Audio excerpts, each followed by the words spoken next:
जय हिंद दोस्तों, मैं नवीन शर्मा आपसे एक स्वागत करता हूं। आशा करता हूं आप सब एकदम अच्छे हैं, एकदम बेहतरीन हैं। एक बार सारे प्यारे दोस्त बताएंगे आप सब कैसे।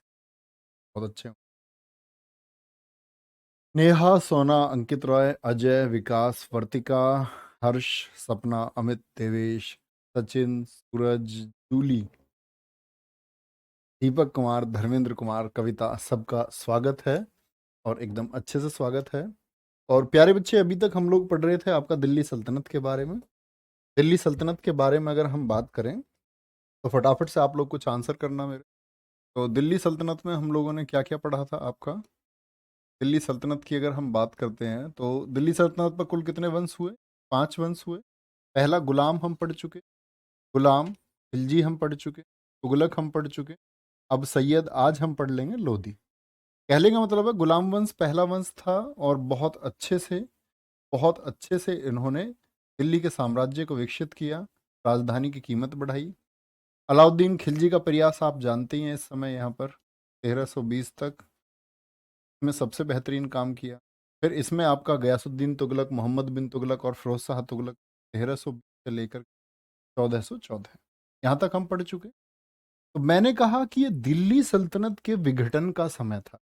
विघटन का मतलब दिल्ली सल्तनत की ताकत कम होने लगी थी। ये लोग कौन लोग हैं? आप कहेंगे भैया ये लोग तुर्क लोग थे। कौन थे ये? तुर्क।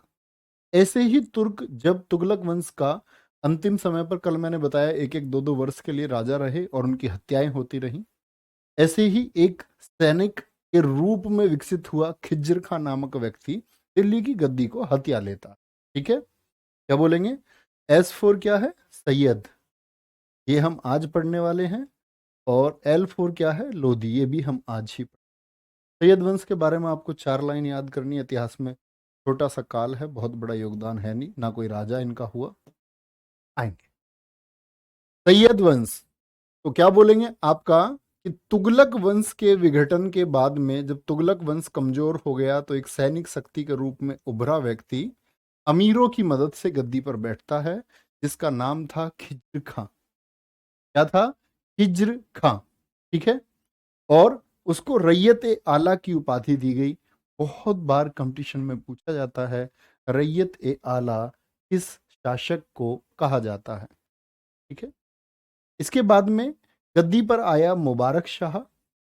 मुबारक शाह जिसने अपने नाम का खुतबा पढ़वाया, अपने नाम का प्रशंसा पत्र पढ़वाया। मैंने आपको बताया था ऐबक के पढ़ाते समय कि खुतबा क्या होता था। जिन बच्चों ने वो क्लास करी होगी वो जानते। अच्छा मुझे बताएं, वह कौन सा शासक था जिसने अपने नाम का कोई खुतबा नहीं पढ़वाया, ना सुल्तान की उपाधि धारण की थी? ठीक है, बोलेंगे आगे।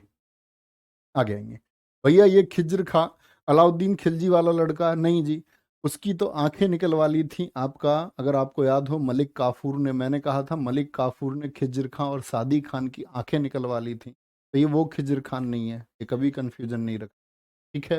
बिट्टू, लव यू बच्चा।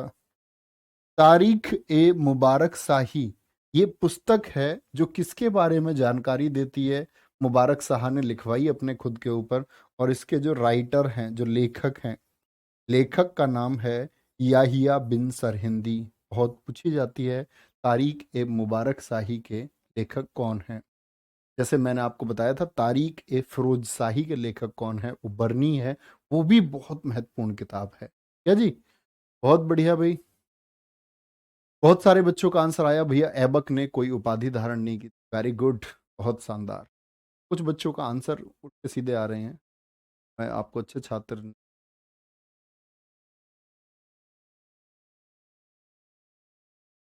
चलो। इसके बाद में मोहम्मद शाह, ये आपको याद करने की बिल्कुल आवश्यकता नहीं है। आलम शाह अंतिम शासक था। तो सैयद वंश के बारे में इसका पहला शासक याद रखें। दिल्ली का क्षेत्रफल बहुत छोटा हो चुका है। ये सिर्फ अपने राजपाट में, अपने खुद के अंदर के महल में व्यस्त हैं, अपनी जिंदगी को अच्छे से काटने में व्यस्त हैं। और कोई क्षेत्रफल विस्तार के लिए आक्रमण नहीं। कोई उस समय राजधानी की कीमत इतनी कम हो गई है, कोई उस पर भी आक्रमण नहीं होगा, आक्रमण भी। और आलम शाह अंतिम शासक एक याद रखें। और देखो ये कैसे शासक हैं ये आलम शाह। अब तुम दिल्ली की कीमत समझना, ये दिल्ली छोड़ करके बदायूं पहुंच गया। खुद दिल्ली की गद्दी को छोड़ गया, स्वेच्छा से, अपनी इच्छा से दिल्ली छोड़कर बदायूं पहुंच गया। बताओ कोई बात है? दिल्ली छोड़कर बदायूं चला गया। अब आप समझ सकते हैं, यानी दिल्ली अब बहुत विशाल नहीं रह गई थी, दिल्ली का उतना प्रभुत्व अब नहीं बचा था। ये अपनी स्वेच्छा से छोड़ करके चला गया। इसको बोला भैया कोई भी बैठो गद्दी पे, मेरी कोई इच्छा नहीं है कि मैं इस गद्दी पे बैठ जाऊं, ठीक है भैया। ये किसकी सेना में था? खिज्र खां। बताया ना प्यारे बच्चे, खिज्र जो है दरअसल में ये एक सैनिक था, ये एक सैनिक था। और सैनिक था ये आपका तुगलकों के समय। और तुगलकों के समय ये सैनिक कैसे बना था? जब तैमूर लंग 1398 में भारत आया, तो तैमूर लंग की एक टुकड़ी को लीड कर रहा था ये। एक जो बटालियन थी उसकी, आपका सेना की, उस बटालियन को लीड करता था तैमूर लंकी को खिज्र खां। उसके बाद ये भारत में रह गया। और नसरुद्दीन महमूद के समय आपका तैमूर लंग का आक्रमण हुआ था, ये मैंने तुगलक वंश में आपको बताया था। तो उसके बाद में शक्ति ये खिज्र खां पर चली गई, ठीक है, कोई दिक्कत? तो ये क्या है, इसने राजपाट छोड़ दिया आलम खान, कोई दिक्कत? तो अब दिल्ली की गद्दी खाली हो गई। और दिल्ली की गद्दी जब खाली हो गई तो मौका मिला लोधी लोगों को गद्दी पर बैठने। तो मोदी, ये जो लोधी है ना, ये तुर्क नहीं थे, पहली बात, ये तुर्क लोग नहीं है, ठीक है। ये तुर्कों से भी पिछले मध्य एशिया की तरफ से आए हुए लोग थे। इनको मुख्य अफगानी कहा जाता था। मुख्य अफगानी, मुख्य अफगानी से मतलब क्या है? यस और नो में एक आंसर बताना। मैंने कहा था बलबन ने मेवातियों के खिलाफ लोह एवं रक्त नीति अपनाई थी, तो उसको लिए मैंने कहा था उसने 13,000 अफगान भर्ती किए थे। क्या ये बात आपने मेरी सुनी? बोलेंगे भैया एक बार। बलबन ने लोह रक्त नीति मेवातियों के खिलाफ चलाई थी, तो उसने 3,000 अफगान भर्ती किए थे। मेवातियों पर कितना आक्रमण उसने किया ये मैंने आपको बताया था, कि उसने सारे जंगल कटवा दिए और बोला मेवातियों के बच्चे तक के कत्ल कर दो। और किसी तरह की लूट जो ये रास्ते में होती है, मैंने कहा था ना बलबन के समय वो तालाब में जाने वाले लोगों को निर्वस्त्र करके भेज देते थे, मेवाती मजे करते रहते थे। बहुत सारे बच्चों ने लिखा यस, कुछ बच्चे लिख रहे हैं, वो इसका मतलब उन बच्चों ने वो क्लास। बच्चा मेरी बात सुनो, आप जब क्लास करते हैं ना, तो अगर आप आज देखना है क्लास को, आज वाली क्लास मत देखो, सबसे पहले पहली वाली क्लास देखो, क्रम से देखा करो हमेशा, तब चीजें समझ में आती ना। चलो भाई, यस वाले बच्चे समझे। तो 3,000 जो ये अफगान आए, इन 3,000 अफगानों में प्यारे बच्चे जो सबसे इंपॉर्टेंट व्यक्ति है, जो इनका लीडर था, 3,000 का कोई लीडर भी तो होगा, नेतृत्व करता था इनका बहराम खां। बहराम खां, ठीक है। और इसी बहराम खां का बेटा था मलिक काला। कौन था? मलिक काला, ठीक है। मलिक काला का बेटा था आपका बल्लू। रात 10 बजे, क्या बोलता हो, 10 अक्टूबर रात 10 बजे बल्लू तुम्हारी जेल से फरार। तो ये बल्लू कौन है? ये बल्लू ही है बहलोल। तो बहलोल के जो वंशज हैं वो किस समय पर आए प्यारे बच्चे? वो आए अफगान बनकर के, किसके समय पर? आपका बलबन के समय पर। और जैसे ही तुर्कों का शासन खत्म हुआ, तो इन अफगानों को मौका मिला और इन लोगों ने अपने संगठन से ये लोग क्या आ गए, दिल्ली पर काबिज हो जाते हैं। और दिल्ली पर प्रथम अफगान वंश बना आपका लोधी वंश। एक दूसरा वंश भी आएगा, इसी वंश का रहेगा शेर शाह सूरी, जो ये स्टेटमेंट देगा कि अगर भाग्य ने मेरा साथ दिया तो मैं भारत की भूमि से मुगलों को खदेड़ दूंगा। तो वो द्वितीय अफगान वंश, ठीक है। फाउंडर कौन था? ये आपका बल्लू बहलोल लोधी। 1451 से 1489, और दिल्ली सल्तनत में सबसे बड़ा शासनकाल कितने वर्षों का है? 38 ईयर्स, बड़ा शासनकाल है। मतलब जो ये दिल्ली सल्तनत थी ना प्यारे बच्चे, दिल्ली सल्तनत कब से कब तक रही? बोले फटाफट। 1206 से लेकर के 1526। तो ये जो 320 साल हैं, इन 320 सालों में सबसे लंबे समय तक गद्दी पर रहा है 38 वर्ष तक बहलोल लोधी। मतलब इससे ज्यादा टाइम तक गद्दी पर नहीं रहा। तो ये क्या है? ये बहुत इंपॉर्टेंट है कि दिल्ली की गद्दी पर सबसे लंबे समय तक शासन करने वाला राजा कौन था? ठीक है, बोलेंगे एक। संध्या सिंह को ब्लॉक कर दें, ये कह रही हैं केवल पुराने बच्चों पर ध्यान देते हैं, लोगों के डाउट करे। ऐसे नाम से पता चलता है कौन पुराना है, तुम्हारा नाम ही पुराना सा लग रहा है मुझको।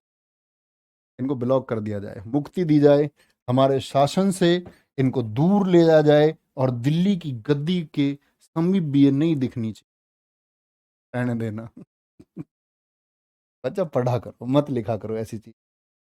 तुम्हारे नाम से क्या होता है? तुम्हारा नाम लेने से तुम लोग उछलते कूदते रहते हो, फुदकते रहते हो। तुम्हारे गांव में भी नाम लेता है कोई तुम्हारा?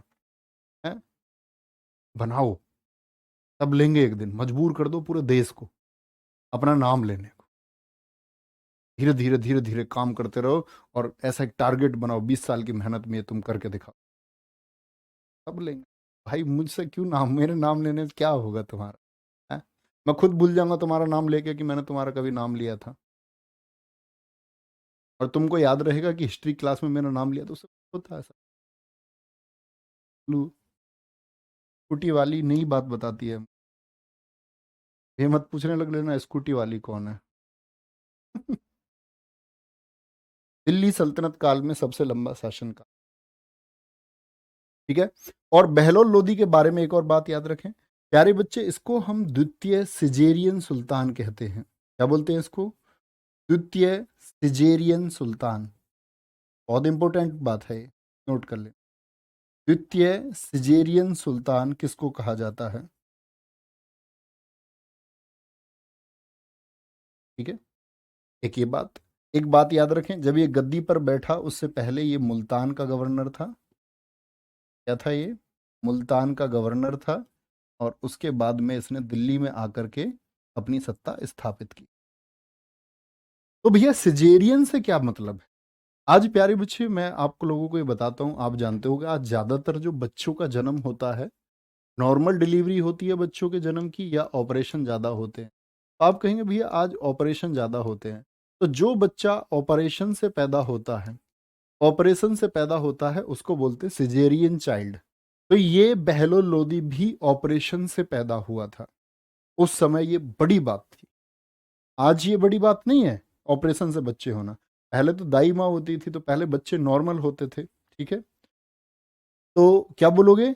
आज बच्चे नॉर्मल ना होने के बहुत सारे कारण हैं, कि लड़कियों की एक तो डाइट चेंज हो गई, एक उनका आधुनिकता का शिकार जो लड़कियां हुई हैं वो अपने खाने का बिल्कुल ख्याल नहीं रख। मैं हमेशा से कहता हूँ कि बच्चा, तुम्हारे पास लड़कों से भी ज़्यादा जिम्मेदारी है। ठीक है। लड़कों की अगर बात करें, लड़के परिश्रम करते हैं, घर चलाते हैं, लेकिन जो जिम्मेदारी तुम्हारे हिस्से में आई है ना, वो बहुत बड़ी है। किसी बच्चे को जन्म देना, ये किसी पुरुष की मतलब ताकत की, अगर बोले ना, कई पुरुषों की ताकत की भी बात नहीं है। बच्चे को अपने गर्भ में रख उसको जन्म देना, ये ताकत सिर्फ प्रकृति ने स्त्री को दी। तो आपकी रिस्पॉन्सिबिलिटी बनती है कि बेकार डाइट कभी ना ले। ये जो चीज़ें बाजारों में बिकती है ना, आप इनसे बचें, कि हेल्दी। और एक स्टेट था कि भाई आज राजीव भाई दीक्षित, आपने नाम सुना होगा, उनकी एक थेरेपी बहुत पॉपुलर हुई थी, आप भी लोगों तक, कि जो खाने वाला चूना होता है ना, खाने वाला चूना अगर एक गेहूं के दाने के बराबर हर महीने प्रेगनेंसी के टाइम पर दिया जाता रहे, तो नॉर्मल डिलीवरी हो जाती है। और इसको जितने भी लोगों ने अपनाया, 100% चांस, और 100% इसके रिजल्ट रहे। ठीक है। इसलिए तो मरवा दिया था उनको लोगों ने, क्योंकि उन्होंने ऐसी विधियां लोगों को बताई कि जो विदेशी कंपनियां, विदेशी व्यापार था, वो बंद होने लगे। तो क्या बात बोलेंगे? ये उस समय बड़ी बात थी ऑपरेशन होना। तो भैया आप कहेंगे फिर प्रथम कौन है, ये भी तो दिमाग में आएगा। प्रथम सिजेरियन किसको कहा जाता है? ऐसा कोई और भी हुआ था क्या इससे पहले? हाँ, मौर्य वंश में हुआ था आपका। मौर्य वंश में चंद्रगुप्त मौर्य का लड़का बिंदुसार। चंद्रगुप्त मौर्य जानते हो ना, जिनके प्रधानमंत्री आचार्य चाणक्य थे। आचार्य चाणक्य ने एक बच्चे को चुना था कि मैं तुमको चक्रवर्ती सम्राट बनाऊंगा भारत का। तो वो चंद्रगुप्त मौर्य के लड़के का नाम था बिंदुसार, और ये भी एक सिजेरियन चाइल्ड थे। तो दिक्कत? बोलेंगे भाई, आगे आएंगे।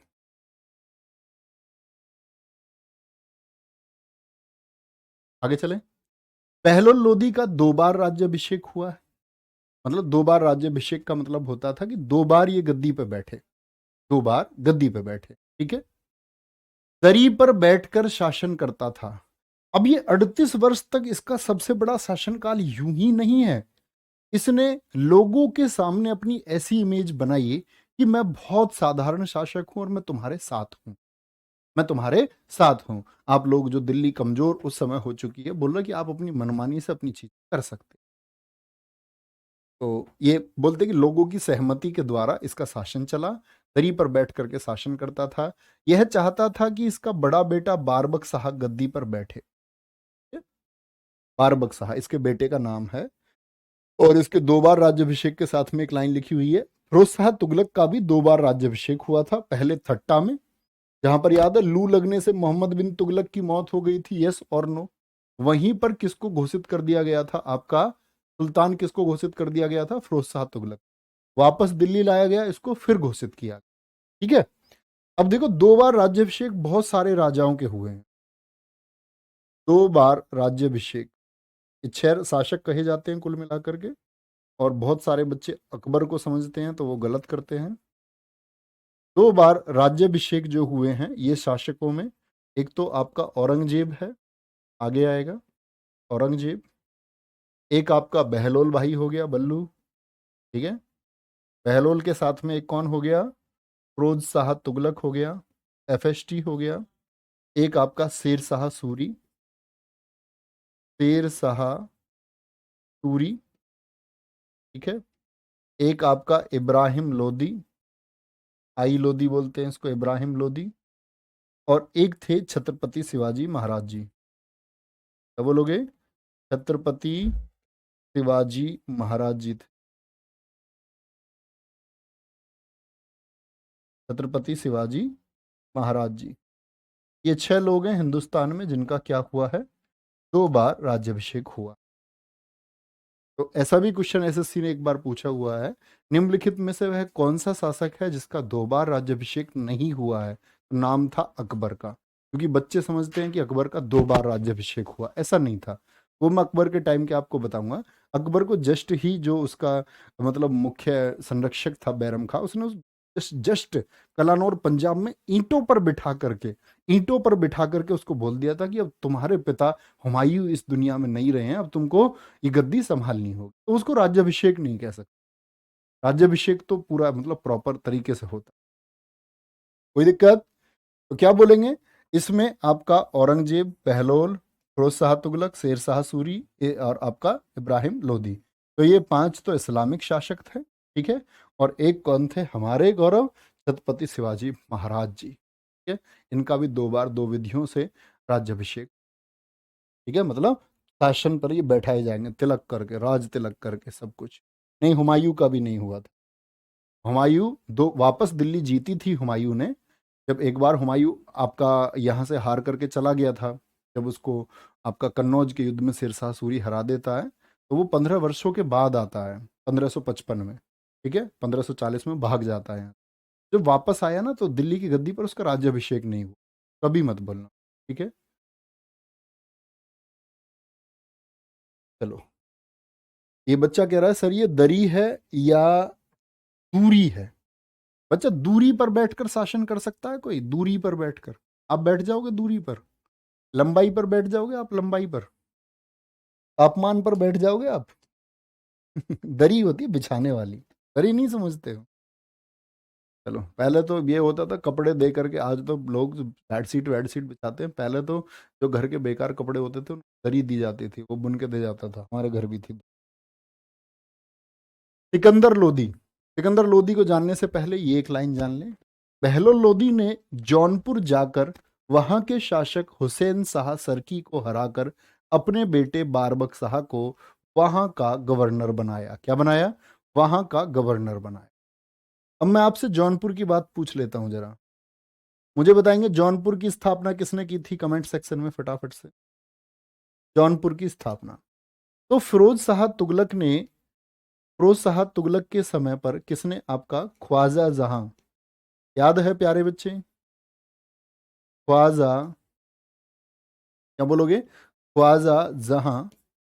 ख्वाजा जहां, जिसको मलिक शरवर भी मैंने कहा था, या जिसको हम मलिक उस शर्क के नाम से जानते हैं।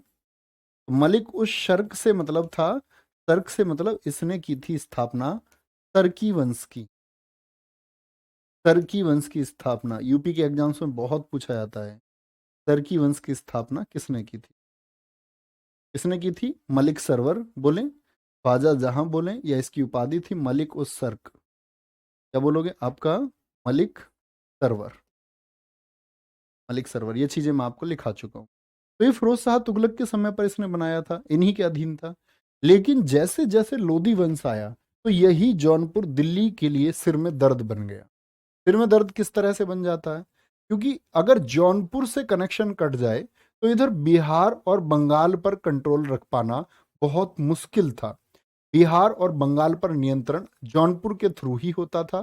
तो इस जौनपुर में क्या हुआ कि ये जो आपका हुसैन शाह सरकी था, इसने बोला मैं दिल्ली के अधीन नहीं हूं, इसीलिए बहलोल लोदी ने आक्रमण किया। बहलोल लोदी ने क्या किया? आक्रमण किया। ठीक है, कोई दिक्कत? बोलेंगे भाई आराम से। सर जी और किस किस का बच्चा आप लोगों में ये कमी है? देखो, एक पता आपके लिए लोग क्या कहते हैं, समझना आप। कहते हैं कि ये बच्चा 10वीं 12वीं का है जो एमटीएस देगा, इसको ऊपर ऊपर से पढ़ा दो। ऐसा इंडस्ट्री में चलता है आज, मतलब बिजनेस इंडस्ट्री हो चुकी है लगभग बहुत सारे क्षेत्र। और ये होता है इन बच्चों को ऊपर ऊपर से पढ़ा दो। मेरा क्या मानना है? मेरा मानना है कि बच्चा समझने और सुनने को तैयार होता है। आप अगर उसको उस उत्साह से, और वो डिलीवरेंस आपके पास है कि बच्चे को आप ये कॉन्फिडेंस में लें कि वो पढ़ेगा, आप उसको ये विश्वास दिलाएं तो वो सीखता है सारी चीज़। उससे कोई फर्क नहीं पड़ता। हो सकता है ग्रेजुएट एक बच्चा भी मेहनत ना करे, वो किसी की बात ना सुने। ये मेरा विश्वास तुमसे है, तुम सुनते हो चीज। जब मैंने बता दिया आपको 6 ही राजाओं का राज्याभिषेक हुआ है 2 बार, अब कोई कुछ काहे को क्यों क्यों कंफ्यूज करना है? कोई दिक्कत? तो बहलोल लोदी बुढ़ापे में एक स्वाभाविक मौत मर गया, लेकिन अपनी मौत से पहले उसने हुसैन शाह सरकी को हराकर अपने बेटे बारबक शाह को क्या बना दिया प्यारे बच्चे? वहां का गवर्नर बना दिया। ठीक है। सिकंदर लोदी आया। ये कौन है? ये बल्लू भाई का छोटा लड़का है, बहलोल लोदी का छोटा पुत्र। ठीक है, बारबक शाह से छोटा है, बल्लू का छोटा पुत्र। इसकी 2 प्यारे बच्चे उपलब्धि हैं। 1504 में इसने आगरा बसाया, 1506 में इसने आगरा राजधानी बनाई। ठीक है? अब बच्चे कहते हैं कि भैया आगरा क्या पहले नहीं था? दरअसल में जगह तो पहले से होती थी, लेकिन ये क्या करते थे, उसका सौंदर्यीकरण करा दिया, वहां पर किले बना दिए, वहां पर कुछ कैंप स्थापित कर दिए, सेना स्थापित कर दी। तो 1504 में आगरा बसाया, और यहाँ 1505 में भी इसका एक काम है। 1505 में इसने, याद रख लेना, कुतुब मीनार की मरम्मत कराई थी, क्योंकि दिल्ली में भूकंप आया था 1505 में, और भूकंप से कुतुब मीनार क्षतिग्रस्त हो गई थी। तो 1505 में इसने क्या कराई? मरम्मत कराई। अच्छा, इसने मुहर्रम पर ताजिया निकालना बंद कर दिया। मुहर्रम देखा है आपने? इस्लाम का त्योहार होता है, उसमें खुद को पीटते हैं वो लोग, और वो दुख प्रकट करते हैं ईश्वर के प्रति कि हमारे दुखों के लिए हमको माफ किया जाए। ठीक है। मुहर्रम पर ताजिया निकलना इसने बंद कर दिया। गंगा यमुना स्नान पर रोक लगाई इसी ने, हिंदुओं को। जैसे हमारे यहाँ क्या होता था, आप लोग जानते हैं कि आज तो बहुत सारे जगह पर हमारे बच्चों के ऐसे वो बोलते हैं, तुम्हारे यहाँ पता नहीं क्या बोलते हो, उपनयन को क्या बोलते हैं उसको, गंजा कर देते हैं इसमें बच्चे को, और बोलते हैं कि भाई इसके बालों को क्या करना है, पहली बार में लटूरी बोलते हैं, हमारे यहाँ लटूरी उतरती है उसकी। तो इसने क्या बोला कि ये गंगा जमुना के किनारे नहीं होगा, हिंदुओं पर रोक लगाई गई। मथुरा ज्वालामुखी के मंदिर तोड़ दिए, और साथ में वो कसाईयों को दे दिए इसने तोलने के लिए कि मांस तोलो अब इससे, मंदिर की मूर्तियों के टुकड़ों से। इसने गजे सिकंदरी लागू किया जो 30 इंच का था। गजे सिकंदरी का मतलब ये एक स्केल था भूमि नापने के लिए। ऐसा ही अकबर ने एक स्केल चलाया था, वो मैं अकबर के टाइम पे आपको यह भी सुन लें। अकबर ने भी एक स्केल चलाया था, अकबर के स्केल का नाम था गज ए इलाही।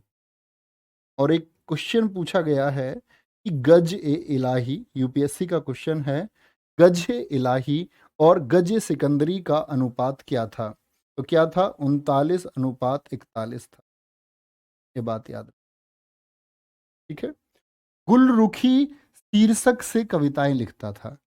शीर्षक मतलब टाइटल। बहुत सारे लोग आपने देखे होंगे कि जो कवि होते हैं वो अपना एक टाइटल चुन लेते हैं। तो इसने क्या टाइटल किया आपका, भैया हमारे यहाँ उसको मुंडन कहते हैं। अरे नहीं, मुंडन तो सब जगह बोलते हैं, मतलब एक हमारे यहाँ कहते हैं उसको लटूरी उतरेगी बच्चे की, उस तरह का नाम मैं बोल रहा था आपसे। मुंडन ठीक है, कोई दिक्कत। तो मैंने आपको बताया था सिकंदर लोदी का अग्रगामी कौन था फिरोज शाह तुगलक में, यस और नो। ये बात याद है कि फिरोज शाह तुगलक सिकंदर लोदी और औरंगजेब का अग्रगामी था। ये बात मैंने आपसे क्यों कही थी, क्योंकि जैसी रोक सिकंदर लोदी ने लगाई, इससे पहले ऐसी ही रोक किसने लगाई थी, वो फिरोज शाह तुगलक ने लगाई। ठीक है, आगे आएंगे। सिकंदर लोदी, उसी को पढ़ रहे हैं हम। इसी के समय में भारतीय संगीत पर पहला फारसी ग्रंथ लज्जत ए सिकंदर शाही लिखा गया। ठीक है, लज्जत ए सिकंदर शाही। तो फारसी संगीत पर, यानी सॉरी, भारतीय संगीत पर जो फारसी ग्रंथ है उसका क्या नाम है, लज्जत ए सिकंदरी, को पूछा गया है। इसी के समय वजीर मुया भुइया ने मोठ मस्जिद, ये दाल मस्जिद के नाम से जानी जाती है। इसको बनने में बहुत सारी दाल का प्रयोग हुआ था। दाल का क्या करते थे, पहले बच्चा सीमेंट नहीं था, है ना, तो सीमेंट नहीं था तो ईंटा को कैसे जोड़ते थे, तो ईंटा जुड़ती थी आपकी कैसे, बेल जो होती थी ना, बेल, ये जो बेल लगती है आपकी, इनके रसों से मिक्सचर बना के ऐसे जोड़ते थे। बहुत बढ़िया। भैया हमारे यहाँ जडूला बोलते हैं। ठीक है,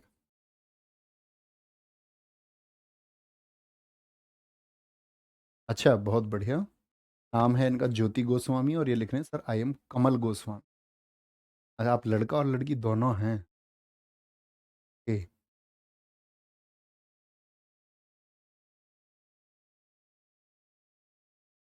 भैया 39:41 कैसे हुआ, सिकंदर का तो 30 है ना। भैया कैसे गणित सीखते होगे यार।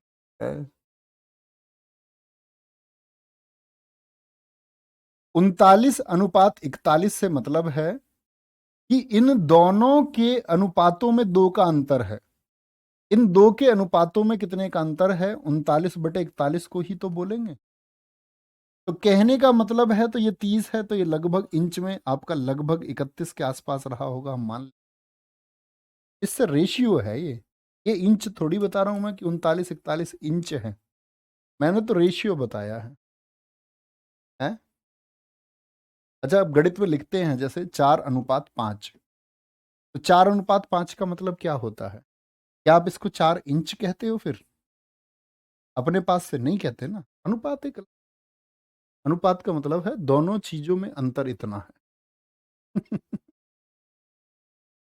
बच्चों, इतने कमजोर नहीं होना है, बहुत शातिर स्टूडेंट बनो। आज इतना दुनिया प्रगति कर चुकी, तुम अभी इतने पीछे रहोगे तो कैसे बात बने। खुद को बहुत शार्प करो। 1505 ईस्वी में क्या हुआ आपका, क्या हुआ, मोठ की मस्जिद का निर्माण हुआ। मियाँ भुइया की रचनाएं हैं, फरहंग ए सिकंदरी, तिब्बत ए सिकंदरी। ठीक है। वह दिल्ली सल्तनत का कौन सा सुल्तान था जो दाढ़ी नहीं रखता था? ऐसे क्वेश्चन अब से 10 साल पहले बहुत पूछे जाते थे, अब नहीं पूछे। ठीक है। गले की बीमारी के कारण इसकी मौत हो गई। किस सुल्तान की मौत किस वजह से हुई है, ये कभी नहीं पूछा। ठीक है, कोई दिक्कत। आगे आएंगे, नोट कर लेंगे। बोलो भी एक बार, आवाज ठीक नहीं आ रही है क्या? कोई कोई बच्चा कह रहा है तेज बोलने जी।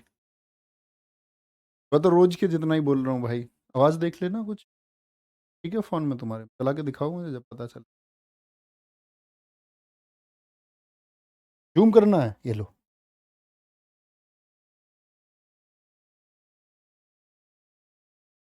देखेंगे एक बार, अच्छे से नोट करें। तो ये कौन सा शासक है, लोधी वंश का दूसरा शासक है सिकंदर लोधी।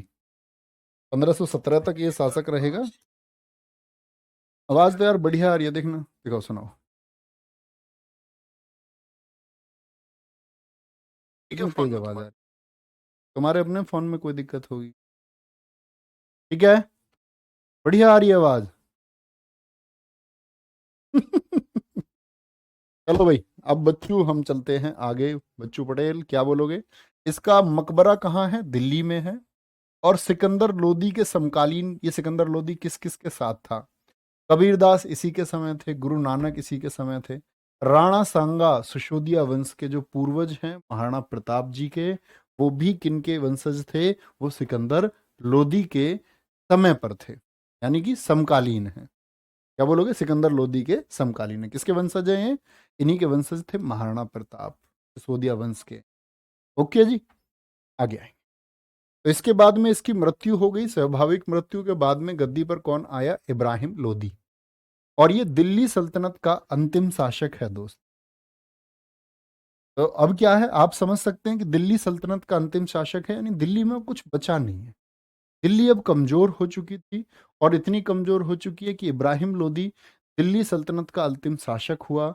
और दिल्ली सल्तनत का अंतिम शासक क्यों? क्योंकि बाबर आया बाहर से, और बाबर ने क्या कर दिया? इसको हरा दिया। 1518 में ये कमजोर होता है। राणा सांगा और आपका वर्सेज इब्राहिम लोदी और राणा सांगा के बीच में खतौली में युद्ध हुआ। और खतौली के इस युद्ध में हार किसकी होती है? तो बहुत सारे लोग कहते हैं कि इसमें राणा सांगा की विजय हुई। तो इतिहासकारों का मत है राणा सांगा की विजय अगर हुई होती तो राणा सांगा दिल्ली को अपने कब्जे में करते। इब्राहिम लोदी की विजय अगर हुई होती तो राणा सांगा इसके अधीन हो जाते। जबकि ऐसा कुछ भी नहीं हुआ। तो ये मत निकल के आता है कि यह युद्ध क्या रहा? अनिर्णायक रहा। ठीक है। पानीपत का प्रथम युद्ध किसके समय पर हुआ? और पानीपत का प्रथम युद्ध, बैटल ऑफ पानीपत, यही दिल्ली सल्तनत का अंत साबित हुआ। तो आपसे पूछे वह कौन सा युद्ध है जो दिल्ली सल्तनत के अंत का कारण बना? दिल्ली सल्तनत के अंत का कारण कौन सा बना है प्यारे बच्चे? अंत का कारण कौन बना? वो पानीपत का युद्ध है। भारत के राजा तलवारों के दम पर थे, बाबर तोप वोप लेके आएगा। ऐसा समझो जैसे बड़ी माँ लेकर के आया हो। केजीएफ में जैसा आती है ना वो बड़ी बंदूक, तो ऐसा समझो जैसे बड़ी माँ आई हो। तो ये तोप लेकर के आया बाबर, और तोप लेकर के आया तो क्या कर दिया इसने फिर देखेंगे। पानीपत का युद्ध, इब्राहिम लोदी वर्सेस बाबर। बाबर कैसे आएगा ये हम मुगल वंश में पढ़ेंगे, बाबर में पढ़ेंगे कि बाबर कैसे आया, किन स्थितियों से वो भारत आया।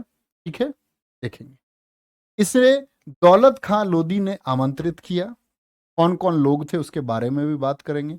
विजयी कौन हुआ इसमें? बाबर विजयी हुआ। इसी युद्ध से दिल्ली सल्तनत का अंत हुआ और भारत में मुगल साम्राज्य की स्थापना हुई। ठीक है। युद्ध भूमि में मारा जाने वाला पहला शासक था इब्राहिम लोदी, की हत्या हो गई। बाबर कितनी तैयारियों से आया, क्या क्या लेकर के आया, इसके बारे में हम बात करेंगे। बाबर को पढ़े, कोई दिक्कत, कोई परेशानी? भैया आपने लुसेंट बुक पढ़ी है क्या? हाँ पढ़ी है, लेकिन मैंने पढ़ी थी लगभग, मैं तुम्हें बताऊं, लुसेंट 2015 में, 2015, 2015 में पढ़ी।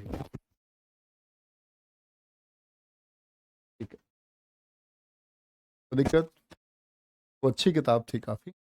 और एक समय तो लुसेंट का राज रहा है 3-4 सालों तक, 15, 16, 17, 18 तक, 4 सालों तक कम्पिटिटिव एग्जाम लुसेंट से बहुत अच्छे से बनते रहे। लेकिन दिक्कत आई है कि 19 के बाद के जितने भी एग्जाम थे उनकी जीएस के लिए लुसेंट सफिशिएंट नहीं रही। आपको एक्स्ट्रा एफर्ट लगाने पड़ते, है ना। चलो ठीक है प्रियांशु, अब आप बोल सकते हैं आप लोगों को कोई डाउट है। हमारी ये क्लास आज ही तक की थी, यहाँ तक ही है। ठीक है Ankur, thank you. Hrithik Bhati, very good. चलो भैया मैं तो 2023 में पढ़ रहा हूँ। नहीं बिल्कुल पढ़ें, किताब बेकार नहीं है। आगे चलें। खतौली वाले एकदम से उछल उछल के आए हैं। ये जो मेरठ के पास मुजफ्फरनगर खतौली वाले हैं ना, ये उछले होंगे एकदम से। तुम्हारा वाला खतौली नहीं है ये। तुम्हारा वाला खतौली नहीं है, हरियाणा का खतौली है। बहुत बढ़िया। आशीष, मुझे इतिहास से प्यार होता है। अरे भैया ना, इतिहास से ना करो।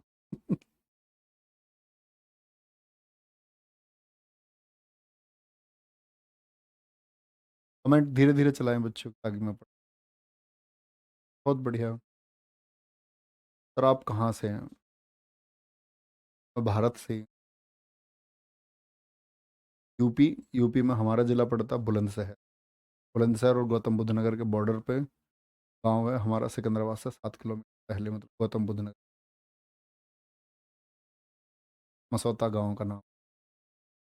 ठीक है, आओगे घर, जाना हमारा ही घर है। ठीक है सर, रिवीजन कैसे करें भैया? उल्टे लटक के करें, पंखे से करें? अब यार, अच्छा कभी तुमने ये पूछा है कि मेरी इससे मैं बात करता हूँ, मेरी फ़ोन पे इससे बात होती है, मैं कैसे बात, नहीं पूछते? अब बहुत चालाक हो जाते तुम। ये चालाक पढ़ाई के लिए। रिवीजन, मैंने बोला आदि गुरु शंकराचार्य 8 वर्ष के सब कुछ याद कर लेते, सब कुछ। कैसे?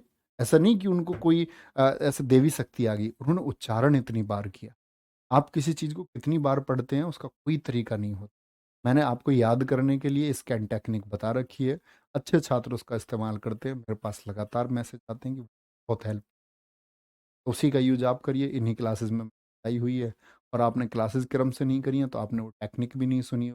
टेक्निक नहीं सुनी है, मैं मानता हूँ कि आप अभी सिलेक्शन लेने के उस स्थिति में नहीं है जब आप क्लासेस को छोड़ छोड़ के पढ़ रहे हैं। एक दिन आएगा जब तुम सिलेक्शन लेने की स्थिति आओगे। अच्छा बच्चा क्रम से पढ़ता, फॉलो करता है, वो जो उसको बताया जाता है ना वो उसको फॉलो करता है। ठीक है? जैसे मैं तुम्हें बताऊं, एक ऋषि हुए आरुणि उद्दालक, उनके बेटे का नाम था श्वेत केतु।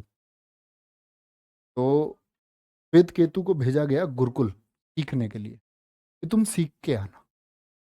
अब जब श्वेत केतु की शिक्षा पूरी हो गई तो श्वेत केतु वापस आया तो उनके पिता उद्दालक ने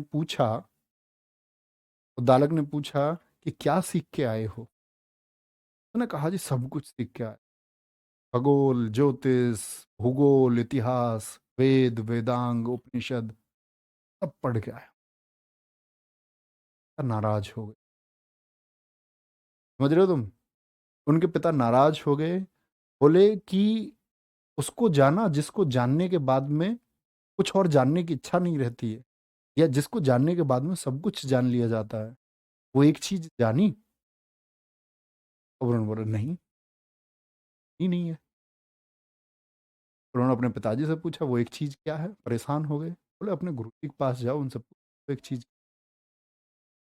उन्होंने जाके आश्रम में एक क्वेश्चन किया अपने गुरु जी से। उन्होंने बोला जी मैंने सब कुछ जान लिया, लेकिन मेरे पिता ने मेरी सारी उम्मीदों पर पानी फेर दिया, मैं सोचता था मेरे पिताजी बहुत खुश होंगे। उन्होंने कहा जाकर के कि वो जाना जिसको जानने के बाद में एक चीज सब कुछ जान लिया जाता। उसके गुरुजी समझ गए, उसने तुम हो, तुम खुद को जानो पहले, ऊपर कॉन्फिडेंस नहीं है ये मैं रिवीजन कैसे करूं? तो रिवीजन कैसे कर सकता? पढ़ना है, और जो चीज एक बार बता दी उसको फॉलो कर दो। सबसे पहले खुद को जानो, तुम्हारा पोटेंशियल क्या है। अगर तुम्हारा पोटेंशियल ये है कि तुमको लगता है कि तुम एक बहुत बड़े साइंटिस्ट बन सकते हो, उस फील्ड में जाओ। लगता है तुमको डॉक्टर बन सकते हो, तो उस फील्ड में जाओ। और तुमको लग सकता है कि तुम कुछ और नहीं बन सकते, सरकारी नौकरी हम ले सकते हैं मेहनत करके, और यही एक ऑप्शन है। स्थिति हमारी घर की ऐसी है कि तरफ जाना होगा, और इसी के जरिए हम आगे बढ़ सकते हैं। तो पूरा एफर्ट इसमें, वही तुम्हारी पहचान। ठीक है, तो मत खोना कभी। ख्याल रखें, मिलते हैं कल। बाय बाय, टेक केयर, जय हिंद, जय भारत, जय माता।